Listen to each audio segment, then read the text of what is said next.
घेतलेला आहे आणि 100% इथे जमलेल्या मी सर्वांना आश्वासित करतो की जे काही आपल्या इथं 4/86चं जे दफनभूमीचं सर्वे नंबर 33 मध्ये 1/30/25/3026 आणि 31/79 CTS नंबर आहे। या सर्वे नंबर 1 मध्ये जे काही दफनभूमीचं आरक्षण हे प्रस्तावित केलेलं आहे ते आम्ही होऊ देणार नाही।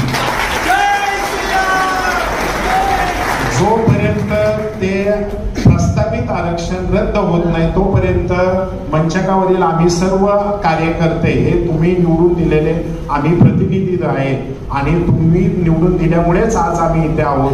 तर तुम्हाला मी आश्वासित करतो की जोपर्यंत ते रद्द होत नाही तोपर्यंत आम्ही शांत बसणार नाही आणि ते रद्द केल्याशिवाय आम्ही थांबणार नाही। मग त्याच्यासाठी लोकशाही मार्गाने आम्हाला जे जे काय करावं लागणार आहे त्या सगळ्या गोष्टी आम्ही करायला सुरुवात पण केलेली आहे। माई तुम्हाला सांगतो की विधानसभेमध्ये LAQ मध्ये तारांकित प्रश्नांमध्ये आणि औचित्याच्या मध्ये मी तिन्ही मध्ये प्रश्न मांडलेले आहेत आणि या तिन्ही प्रश्नांच्या माध्यमातून विधानसभेमधलं मध्ये पिंपरी चिंचवडकरांचा आवाज हा मी ते निश्चितच गाजवणार आहे।